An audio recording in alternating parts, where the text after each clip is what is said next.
ഏട്ടനും അമ്മയ്ക്കും ബീഫ് കറി നല്ല ഇഷ്ടമാണ് ഏട്ടാ. അപ്പോൾ ഏട്ടന് പണി കഴിഞ്ഞിട്ട് വരുമ്പോൾ കുറച്ച് ബീഫൊക്കെ വാങ്ങിച്ച് കൊണ്ടുവന്നു. അപ്പോൾ അങ്ങനെ ഞങ്ങൾ ബീഫ് കറി വെക്കാമെന്ന് വിചാരിച്ച് ബീഫൊക്കെ കഴുകി വൃത്തിയാക്കി അതിൽ കുറച്ച് മഞ്ഞൾപ്പൊടിയും ഉപ്പും കുറച്ച് കുരുമുളക് പൊടി ഇട്ടിട്ടുണ്ടായിരുന്നു കേട്ടോ. ആ കുരുമുളക് പൊടി ഇടുന്ന സമയത്ത് ഞാൻ വീഡിയോ എടുത്തിട്ടുണ്ടായിരുന്നില്ല, അപ്പോൾ അത് അതിലിട്ടിട്ടില്ല കേട്ടോ.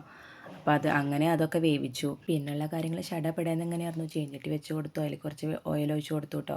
എന്നിട്ട് സവോളയൊക്കെ ഇട്ടൊന്ന് ഉപ്പിട്ടിട്ട് വഴറ്റി അതിന് ശേഷം തക്കാളി, ഇഞ്ചി, പച്ചമുളക്, വെളുത്തുള്ളി അതൊക്കെ നന്നായി ഇളക്കി കൊടുത്തു കേട്ടോ. അതിൻ്റെ ഇടയിൽ കറിവേപ്പില ഇടാൻ മറന്നു പോയി. അപ്പോൾ അമ്മയാണ് 2 ഇല കറിവേപ്പില കൊണ്ടുവന്ന് തന്നത്.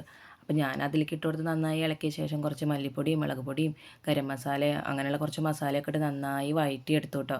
പിന്നെ ഈ മസാല അങ്ങനെ കുക്കറിലേക്ക് ഇട്ട് കൊടുത്തിട്ട് പിന്നെ ചടപടാന്ന് അങ്ങനെ 2 പ്രാവശ്യം വീണ്ടും ഇളക്കിയിട്ട് വീണ്ടും വിസിൽ വെക്കാനായിട്ട് വെച്ചിട്ട് അങ്ങനെ ഒരു 3 വിസിൽ വന്നപ്പോൾ വീണ്ടും സ്റ്റവ് ഓഫ് ആക്കിയിട്ടു. അങ്ങനെ ഋതുവിന് എഴുതാനുള്ളതും പഠിക്കാനുള്ളതൊക്കെ കഴിഞ്ഞ ശേഷമാണ് കേട്ടോ പിന്നെ ഞങ്ങൾ കുക്കറിൻ്റെ അടുത്തേക്ക് ചെല്ലണേ. അങ്ങനെ തുറന്ന് നോക്കിയപ്പോൾ കാണാൻ എന്താ രസം, കാണുമ്പോൾ തന്നെ വായിൽ വെള്ളം വരുന്നു. പിന്നെ ഒന്നും നോക്കിയില്ലേ, പിന്നെ ഞങ്ങൾ ഊണ് കഴിക്കാനായിട്ട് ചോറൊക്കെ വിളമ്പി വെച്ച് ഞങ്ങളെല്ലാവരും ഒരുമിച്ചിരുന്ന് ഭക്ഷണം കഴിച്ചു കേട്ടോ. ഋതുവിനോട് എങ്ങനെയുണ്ടോ ചോദിച്ചപ്പോൾ ഋതു പറയുക സൂപ്പറായിട്ടുണ്ടെന്ന്. പക്ഷേ എരിവ് ഇത്തിരി കൂടുതലായിരുന്നു കേട്ടോ, അതുകൊണ്ട് കുറേ വെള്ളം കുടിക്കേണ്ട അവസ്ഥയിലേക്ക് എത്തി. അപ്പോൾ ഇത്രയേ ഉള്ളൂ, ബായ്. പിന്നെ നിങ്ങൾക്ക് ഞങ്ങളെ ഇഷ്ടമായി കഴിഞ്ഞാൽ ഞങ്ങളെ സബ്സ്ക്രൈബ് ചെയ്യണം കേട്ടോ.